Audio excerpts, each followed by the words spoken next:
बिस्मिल्लाहिर्रहमानिर्रहीम। अस्सलाम वालेकुम वीवर्स, कैसे हैं आप? आई होप कि आप सब ठीक होंगे। आज मैं आप लोगों के लिए बहुत ही ज़बरदस्त चावल की पिन्नियों की रेसिपी लेकर आई हूँ।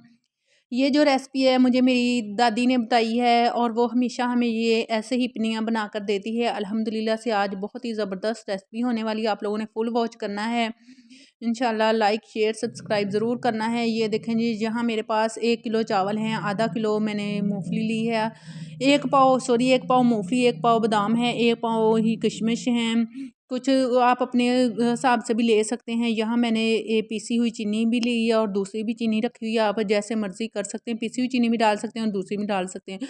मैं यहाँ जो है मोटी चीनी ही लूँगी, इससे मैं शीरा बनाऊँगी, फिर इससे मैं बनाकर जो है वो करूँगी इस्तेमाल। तो चले जी चलते हैं। यहाँ मैंने एक कढ़ाई ले ली है। कढ़ाई में हमने ऑयल बिल्कुल भी नहीं डालना, घी नहीं डालना। यहाँ जो है हम क्या करेंगे जी, पहले आटा डाल देंगे। इसको आटा हमने 2-3 मिनट के लिए भूनना है। इससे क्या होगा जी, हमारा कच्चापन जो है आटे का वो ख़त्म हो जाएगा। अगर हम नहीं भूनेंगे तो फिर जब पिन्नियाँ खाएंगे तो उससे कच्ची कच्ची स्मेल आती रहती है। अक्सर घरों में पिन्नियाँ बनती हैं वो कच्चे आटे की ही बना लेते हैं, तो उससे जो है वो स्मेल आती है। इससे बिल्कुल भी स्मेल नहीं आएगी और हमारी पिन्नियाँ जो अच्छी और करारी बनेंगी इंशाल्लाह से। बहुत ही ज़बरदस्त पिन्नियाँ बनेंगी। ये आप लोग आटा भी बाज़ार से ख़रीद ले सकते हैं और घर में भी आप आटा लेके आटा सॉरी कह रही है, चावल लेके उनको धो लें। धोने के बाद अच्छी तरह से खुश्क कर लें और किसी कपड़े वगैरह पर फैला के उसको खुश्क कर लें। जब वो खुश्क हो जाए तो आप उसको ग्राइंडर में ग्राइंड कर लें। उससे भी बहुत ही ज़बरदस्त आटा जो है वो बनता है। हम पहले तो घर में ही ग्राइंड करते थे, लेकिन इस दफ़ा जो है मैंने बाज़ार से मंगवा लिया है।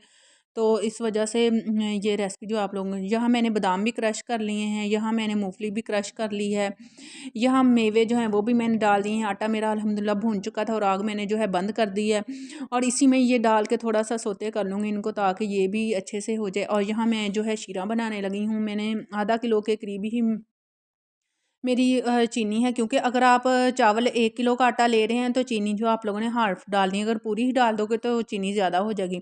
यहाँ माशाल्लाह से मैंने हल्का सा पानी डालकर अपना शीरा जो है अल्हम्दुलिल्लाह तैयार कर दिया और अब मैं इसमें देसी घी डाल दूँगी।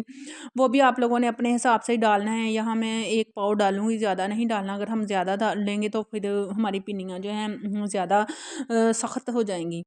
तो यहाँ जी माशाल्लाह से मेरा जो अल्हम्दुलिल्लाह शीरा भी बन चुका है। ऑयल के अंदर ही डाल के थोड़ा-सा मैंने इसको पका लिया है ताकि ये अच्छे से इसका जो शीरा बन जाए। अल्हम्दुलिल्लाह से शीरा मेरा तैयार हो चुका है। अब मैं इसको, और आटा मैंने ठंडा होने के लिए रख दिया था। आटा मेरा ठंडा हो चुका है। इधर मैं आस्ता-आस्ता जो है डाल रही हूँ ताकि गुठलियाँ ना बने।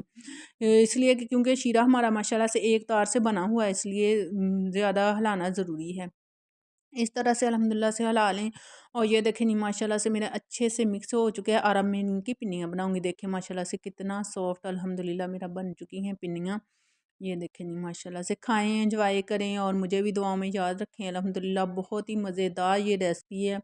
आप लोग अपने बच्चों को बना के दें, बड़ों को बना के दें। बहुत ही कुछ लोग दो अलसी की पिन्नियाँ नहीं खाते, उनको चावल की पिन्नियाँ पसंद होती हैं और हमारे घर में भी ऐसे ही है। कुछ लोग चावल की खाते हैं और कुछ अलसी की खाते हैं।